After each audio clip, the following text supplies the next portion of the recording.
कल ट्रम्प बाल बाल बचे हैं, बाल बाल बचे हैं। और नेटो की एयर स्पेस पे, नेटो कंट्री में ट्रम्प की जान पे बनाई थी। और उनका सिक्योरिटी रिस्क कितना है, though we pray for his long life and safety always, उनका सिक्योरिटी रिस्क कितना है मैं आपको बता देता हूं। ट्रम्प भारत का दुश्मन नहीं है, दोस्त ना हो, भारत का दुश्मन नहीं, ये भी आपको मैं बता दूं। आपको बता दूं सर, जब ट्रम्प ने लैंड किया, इन्होंने लैंड किया कतर के वो जो $400 मिलियन का जहाज था उसमें इन्होंने लैंड किया, and he was all happy about it, right, you know Trump. पर जब अंदर उन्होंने 3 बार बोला I may not be any more, luck runs out and all, 3 बार बोला, तो मुझे लगा यार कुछ तो गड़बड़ है यहाँ पे। एंड याद कीजिए, तैयब अर्दोगन इस्लामिस्ट है, वो जहादी है, is the most dangerous man around, जो नेतन्याहू ने कहा था, quoting him, and I agree with mister Netanyahu completely. और जो दिल्ली में दंगे हुए थे उसमें उसका बेटा बिलाल अर्दोगन इन्वॉल्व था, ग्रेटर बांग्लादेश का प्रोजेक्ट तैयब अर्दोगन था, और जो ऑपरेशन सिंदूर हुआ, आपको याद होगा, ये पाकिस्तानियों के साथ हमारे बॉर्डर तक आया था। इसका एक जहाज कराची में डॉक किया था, सोचना कि मैं नेटो का पार्टनर, मुझे कोई नहीं ठोकेगा। मैंने कहा ये वो बंदा जो कतर के साथ उठता बैठता, जो इस्लामिस्टों का बाप है और नेटो की प्रोटेक्शन लेता, फ्रांस और यूके और जर्मनी को थैंक यू कर रहा था, आपने मेरा एरियल डिफेंस किया। He is a brilliant man if you look at him. अगर आप उसकी चीज से देखो, is running with the air and hunting with the hound का अगर कोई सिनोनियम है, वो तैयब अर्दोगन है। He has done his job brilliantly. ये तैयब अर्दोगन की विशेषता भाइयों, this is what has happened there. अब हुआ क्या, तैयब अर्दोगन उम्मीद कर रहा था मुझे F-35 दोगे, मुझे इंजन दोगे, और ट्रंप ने उसे गोली दे रखी थी सर,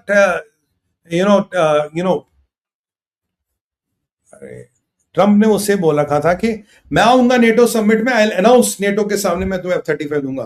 तो ट्रंप ने चन्ने के झाड़ पर ऐसे most reliable partner, very beautiful partner, बड़ा अच्छा पार्टनर है, बट F-35 नहीं दिया। बोला let me think over it. और इंडियंस को लेके भी कोई बात नहीं, तैयब अर्दोगन का चेहरा इतना उतर गया। तैयब अर्दोगन ने क्या किया वो सुनिए। मैसेजिंग बड़ी इंपॉर्टेंट होती है। जब ट्रंप ने 3 बार कहा, अब जब ट्रंप निकलना था कहां से, अंकारा से, you know what happened? You will not believe me what I'm going to tell you. Trump का नया चमचमाता हुआ कतरियों का दिया हुआ $400 मिलियन का गिफ्ट, ट्रंप ने अपने रंग बंग लोगों वो लगवा दिया सब पे। But secret services put their foot down, कह रहा mister president your life is in danger, mister president your life is in danger. Why? You can not go back in this plane, क्योंकि वो जो प्लेन है उसमें सिर्फ इतनी debugging कराई है, I forget the company, defence company America की, उससे स्किपिंग माय माइंड, उससे डिबगिंग उन्होंने कहा उसमें कोई बगिंग वगिंग नहीं है, प्लेन इज सेफ। बट जो डिफेंस मैकेनिज्म्स प्लेन में होने चाहिए वो डिफेंस मैकेनिज्म्स उसमें है नहीं। And you will not believe me, 40 साल से 50 साल पुराना एयरफोर्स 1 अमेरिका ने मंगाया, फटाफट उसको लैंड करवाया, नए एयरफोर्स 1 को वहीं रखा या व्हाटएवर, और president was slipped into the old Air Force One because it is believed it has much better defense system. नए एयरफोर्स 1 का बहुत बड़ा बेहतर डिफेंस सिस्टम है, इसलिए प्रेसिडेंट ऑफ अमेरिका को उसमें डाल के उनको वहां से निकाला गया। Can you believe it? नया जहाज वॉज अनसेफ। और सुनिए, ट्रंप के साथ रिपोर्टर चलते हैं, जब ये रिपोर्टर गए एयरफोर्स 1 में, सबसे पहले विंडोज अप, पैन्स अप, और पहली बार एयरफोर्स 1 में लाइट डिम की गई। ये लाइट डिमनिंग कैसे, like a revolving working office, all lights, Windows up and all. Air force 1 की लाइट्स डिम की गई और एयरफोर्स 1 पे सबको सीट कराया गया, everybody was wearing seat belts, और it was silently trying to move, was to be trying to be invisible in the air. It was made invisible in the air. तो Trump को नए कतरियों के दिए हुए जहाज में नहीं निकालेगा। मेरा ये मानना है वो जहाज ट्रंप की सिक्योरिटी का ब्रीच है, ये मैं आपको पहले भी कह चुका हूं। मैंने कहा ये अमेरिकन कुछ भी कह, I have no idea why have they taken that plane, I have no goddamn idea why they have taken that plane. वो ट्रंप की सिक्योरिटी का ब्रीच है भाइयों बहनों। आपको याद होगा मैंने बहुत पहले डिक्लेयर किया था, one day time will prove me right, that is the security breach for the president of America. I don't trust this Qataris with their plane. Oh, they can do anything. ये कुछ भी कर सकते हैं, और ये अमेरिका के president का सिक्योरिटी ब्रीच था। मैंने आपको कहा इसीलिए पुरानी एयरफोर्स 1 में उनको लिटरली इवैक्यूएट किया गया, और रिपोर्टर सब तक बैठे थे जब तक वो फ्रेंडली एयर स्पेस भी नहीं आए। यानी कि दे लेफ्ट तुर्की and they came over Europe, Germany, Israel, wherever, maybe Israeli jets came in, escorted them, whoever did, we don't know, maybe from American bases the jets started escorting them.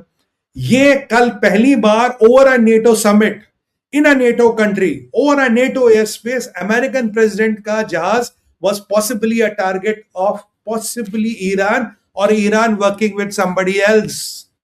बात को समझो किसका नाम ले रहा हूं, Iran working with somebody else. ये कल जियो पॉलिटिक्स में धमाका होने वाला था. Trump landed in US luckily few hours back from the old air force one, और ट्रंप की शक्ल उतरी पड़ी थी. मौत का डर देखा आपने किसी के चेहरे पे? लिटरली मौत का डर था. He was scared. Trump was scared. What happened? और मैंने पहली बार शायद ट्रंप को इतना डरा हुआ देखा. डरने वाला आदमी नहीं है. कल कोई सिक्योरिटी का अरेस्ट था और तैयब अर्दोगन ने बहुत एक समझदार मैसेजिंग की. You know what did Tayyip Erdogan do? Tayyip Erdogan ने जितने नेटो के लीडर आए थे सबको एक पर्सनल रिवॉल्वर गिफ्ट किया. पर्सनलाइज रिवॉल्वर, उसमें आपका नाम हम लिखा है, with 5 live cartilages inside it. 5 गोलियां उसमें थी. बंदूक थी और उसमें 5 गोलियां थी, और गिफ्ट किया. केयर स्टामर ने वहीं रखा. कह रहा भैया हमारे यूके में इलीगल है, I can not take it to UK. Foreign से मैं आर्म्स यूके में नहीं ला सकता. दिया. किस समिट में, किस चीज में यू गिव असली रिवॉल्वर 5 गोलियां लगा हुआ? आप एक मैसेज देना चाहते थे.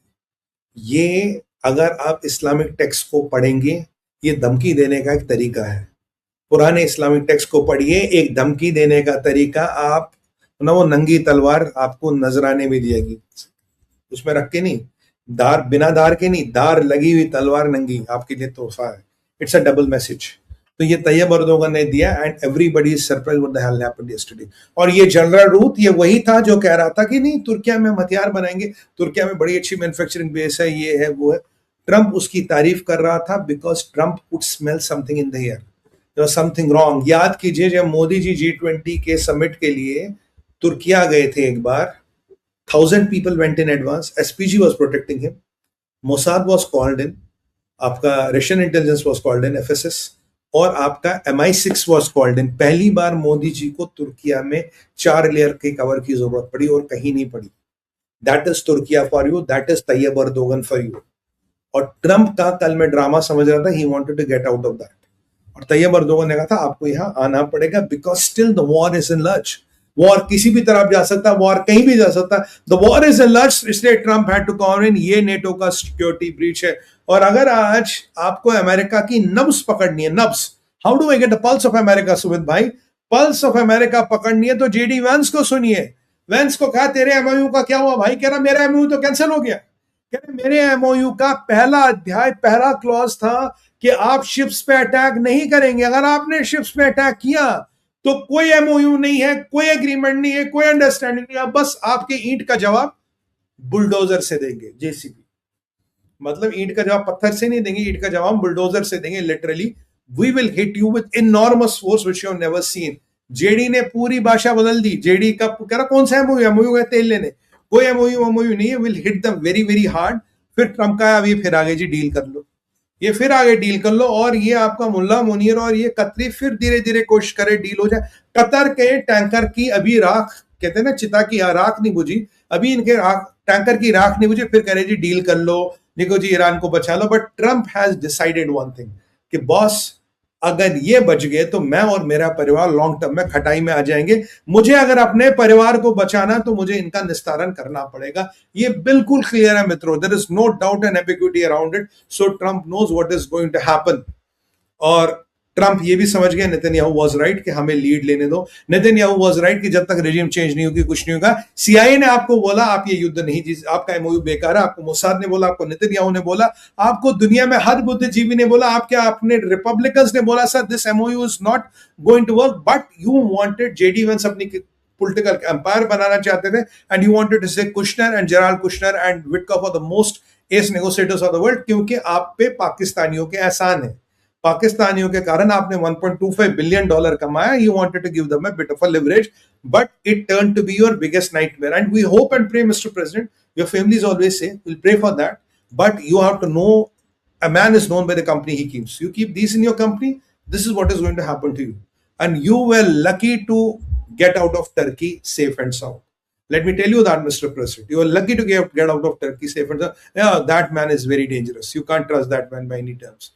तो यहां जेडीयू का यूटर्न जेडी कह रहा कोई ट्रम्प डील नहीं भाई, सब तेल खत्म भैया, got rid of it. Saudi plot, what is the Saudi plot? बड़ी इंटरेस्टिंग चीज है। सऊदियों की और आपके अमेरिकन की रस्साकशी बढ़ रही है, रस्साकशी बढ़ रही है। सऊदियों को ईरान डेलीगेशन नहीं भेजनी थी, बट अमेरिका को अपनी इंडिपेंडेंस दिखाने के लिए मोहम्मद बिन सलमान साहब ने सोचा, लेट मी सेंड माई डिप्टी फॉरेन मिनिस्टर, दो चार लोग भेज देता हूं।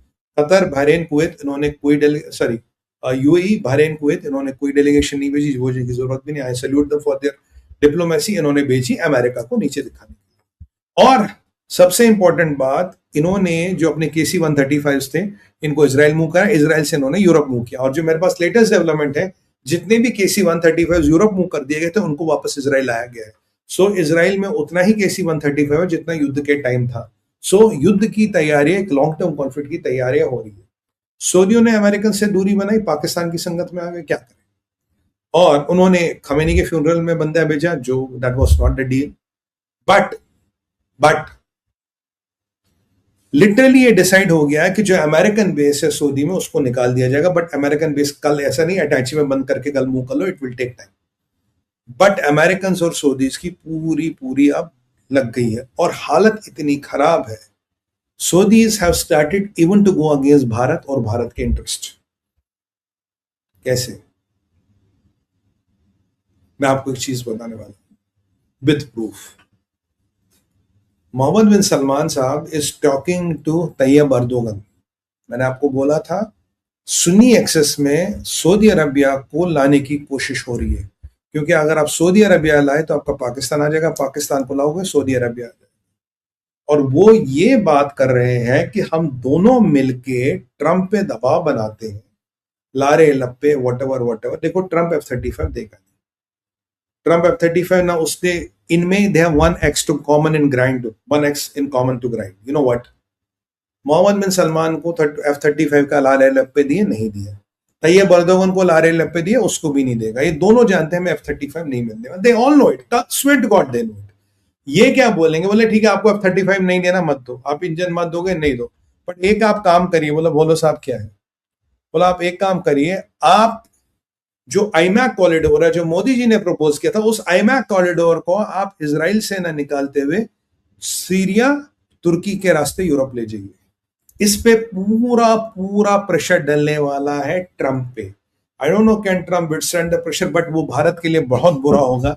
यानी कि today Saudi is trying to go against the interest of Bharat. Saudi Arabia Bharat के इंटरेस्ट के अगेंस्ट जाना चाहता, because there is no point of pulling that corridor through Syria and Turkey. क्यों? सीरिया में अपने मैक्रोन गए थे, रात रात में भाग के पहुंच गए अंकारा। मैक्रोन के वहां 10-15 बम फटे थे। आप देख रहे हो कि सीरिया की व्यवस्था क्या, जबकि कल ट्रंप मिला, जोलानी से कह रहे, डूइंग फैंटास्टिक वर्क, मैं तुम्हारे सैंक्शंस हटा रहा हूं। बोला विषय, डोंट कंफ्यूज द टू, वो ट्रंप का पॉलिटिकल समीकरण है। बट सिक्योरिटी की परिस्थिति क्या, वो आपने देखी। आज जोलानी के लोग कहीं जा रहे थे, आई थिंक 6 रेजिमेंट और वट एवर कोई रेजिमेंट है उसका, वो कह रहे थे इंशाल्लाह जब लड़ाई जीतेंगे माले गनीमत will be women as sex slaves. ये आज वो अरबिक में कह रहे थे, इंटरनेट पे वीडियो मिल रहे, किसी को भी चेक करना, जाके भाई चेक कर। दे वर सेइंग कि women will be taken as sex slaves. ये उसके लोग हैं, मतलब वो आतंकवादी है, उन्होंने वो मिलिट्री का फटीक वटीक पहना, वो अलकायदा अब भी है, कोई फर्क नहीं है। बट ये रीजन बहुत वोलेटाइल है, ये रीजन ऐसे ही चलता है। नाउ वो कह रहे हैं कि सीरिया के थ्रू, तुर्किया के थ्रू यूरोप जाओ। तो अब सिचुएशन ये होगी कि आपका मोहम्मद बिन सलमान और आपके Tayyip Erdogan will try to put this pressure on Trump. आप F-35 नहीं दे रहे, ये तो दे दो, सीरिया के थ्रू रास्ता निकालो। और ये कह रहा कि मैं सीरिया पे सैंक्शंस हटाऊंगा। Why? Because they want to bypass Israel and they want to bypass Haifa. Israel और हाइफा को बाईपास करना, और हमारे इंटरेस्ट में कि पाइप, हमारे इंटरेस्ट में इजराइल के थ्रू, हाइफा के थ्रू हम यूरोप जाए। हमारे इंटरेस्ट में नहीं है तुर्किया, हमारे इंटरेस्ट में नहीं है Syria. We are not interested in Turkey और सीरिया। हमारे इंटरेस्ट में है हाइफा, हमारे इंटरेस्ट में Israel. That is what the Bharat का इंटरेस्ट इज। अब देखना ये क्या होगा क्या नहीं होगा। अगर वहां से गया तो that corridor is as good as gone. मैं आपको बताऊं इसके पीछे की रणनीति क्या है, क्योंकि वो corridor ultimately strait of Hormuz को अल्टरनेट बनेगा। और जबकि सऊदियों ने in all good faith, sorry इसराइलियों ने इन ऑल गुड फेथ सऊदियों को एक प्रपोजल दिया। बोला यार तुम एक 700 किलोमीटर का पाइपलाइन डालो, हाइफा के थ्रू तेल पानी निकाल दो, तुम्हें क्या प्रॉब्लम है? Forget strait of Hormuz, take it through Haifa, हम आपको पूरा एक्सेस दे रहे हैं, आपको क्या दिक्कत है? And you know Jews are for business, they are good people. But ये मोहम्मद बिन सलमान को मंजूर भी होगा तो वहां जो उसके नीचे वो उसको करने नहीं देंगे। और मोहम्मद बिन सलमान ने ऑलरेडी कुछ लोग को अभी हाल फिलहाल रिसेंट कुछ चचेरे मेरे भाइयों को और जेल में डाल दिया, वो डालता रहता है। हर 3-6 महीने में लिस्ट बढ़ती रहती है, but that is none of our business, that is his problem, whatever he wants to do. But ये proposal is very bad for us. और इस प्रपोजल में they don't want the strait of Hormuz और जो Islamic hegemony है वो कम हो जाए। स्ट्रेट ऑफ हॉर्मोस में निकल गए तो अब भाई सीरिया तुर्किया में फंसो, अब अंकारा में फंसो, and that is that they want. और ये बंदा आपका नेटो का मेंबर है, और ये वैसा नेटो का मेंबर है जिसने नेटो कंट्री साइप्रस की आधे मुल्क पे कब्जा कर रखा है, it's still a NATO member. You can see the hypocrisy of NATO. और वो आपका जनरल रूथ उसका हाथ पकड़ के चल रहा था। तो ये भैया सऊदी प्लॉट है, it is not good for Bharat, we have to be very careful. अब नितिन याहू पे आता हूं। What is Netanyahu thinking, what is Netanyahu doing? Netanyahu साहब का प्लान बिल्कुल क्लियर है। नितिन याहू कह रहे हैं कि भाई Israel will do whatever is in the supreme interest of Israel. Israel ने आज हिजबुल्लाह की 2 बड़ी टनल्स, सबसे 2 बड़ी टनल्स 200-200 मीटर की और 20-20 मीटर गहरी थी, उनको आज निरस्त कर दिया। काफी हिजबुल्लाह के फाइटर मार दिए और नईम कसीम को उन्होंने आखिरी वार्निंग दी।